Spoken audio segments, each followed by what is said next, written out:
আরে স্বাধীন, হ্যাঁ ভাই। আরে ফোনে কি দেখো? ভাই দেখতেছি আমরা স্বাধীন হলাম। কিসের স্বাধীন? তোমার নামে তো স্বাধীন। ভাই আমার খুব খুশি লাগতেছে আজকে ভাই। কেন খুশি কেন? এই তো দেশের দেশ- পরিস্থিতি কিরকম এখন? দেশের পরিস্থিতি এখন ইনশাল্লাহ আলহামদুলিল্লাহ খুব ভালো। মানে শেখ হাসিনা পদত্যাগ করছে নাকি? হ্যাঁ পদত্যাগ করছে, এখন মিষ্টি বুলি যাবো কিন্তু দেখি বাইরে বৃষ্টি ভাই, কি করবো এখন। মিষ্টি বিলে যাবা? হ্যাঁ বাইরে বৃষ্টি হচ্ছে? হ্যাঁ বৃষ্টি হচ্ছে এখন। এখন তুমি মিষ্টি ভাবতেছি একটা দোকানের মিষ্টি তো একটা অবশিষ্ট না থাকে, সব মিষ্টি আমি আনতে চাই। কাদেরকে খাওয়াবা? এই আমার জনগণকে। পুরো রংপুরকে খাওয়াবা না? হ্যাঁ পুরো রংপুরবাসী।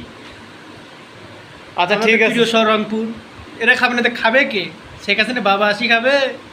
আচ্ছা ঠিক আছে, বৃষ্টি সারলে আমি এখন যাব, যে মিষ্টি আনি আমাদের রংপুর- আবাসিকে যারা আছে তাদেরকে খাওয়াবে এবং হচ্ছে হ্যাঁ। যে আমাদের আশেপাশে যারা আছে সবাই মিষ্টি খাবে। জি, জি। ঠিক আছে? হ্যাঁ। টাকা কে দিবে? হ্যাঁ টাকা কে দিবে? টাকা দরকার বলে আমি দেবো, সমস্যা নাই। দেখো দোকানে একটা অবশিষ্ট মিষ্টি তাই না থাকে। আচ্ছা ঠিক প্রত্যেকটা আছে, দোকানে ঠিক আছে।